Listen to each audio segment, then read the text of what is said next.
এত অসুস্থ, রেডি হয়েছে বের হওয়ার জন্য। ছোট খালামণিরে বললাম যে বাসায় আসতে, ওনারে রাইখা যাব, পাখিগুলা খাবার দাবার কে দিবে না দিবে।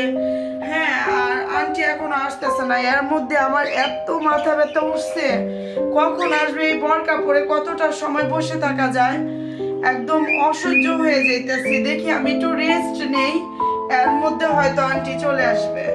ইস, এত ক্লান্তি লাগতেছে, সারাটা দিন এত ঝামেলা আমার উপর দিয়ে গেল, কাজ করতে করতে জানটা শেষ।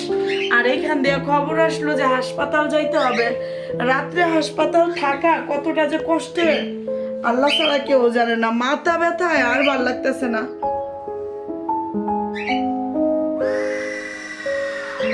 কে? আন্টি আসছেন? কে? আন্টি? কে? আন্টি আসছেন? আন্টি? আন্টি?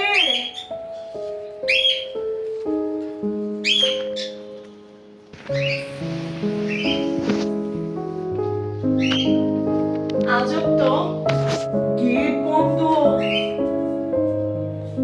আমি যেমন লাগলো দুইটা পা দেখলাম। মনে হয় মাথা ব্যথা থেকে এরকম কিছু মনে হয়েছে, না এরকম তোটা তো হওয়ার কথা না।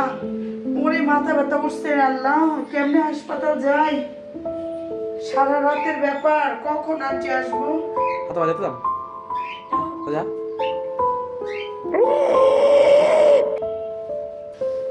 আল্লাহ গো, আমার একদম ভালো লাগতেছে না।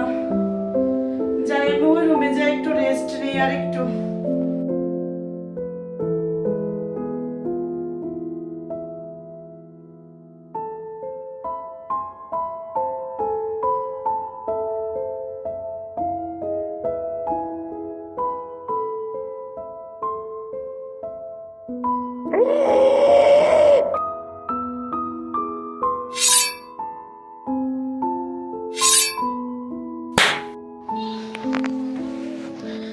আল্লাহ গো, আমার কে এমন জোরে থাপ্পড়টা মারলো? কে আন্টি আসছেন? আল্লাহ গো, কে আমার এমন জোরে থাপ্পড়টা মারলো? আমার খুব ভয় লাগতেছে। আমি কি করি? আমি একটু ছাদে যেয়ে অপেক্ষা করি।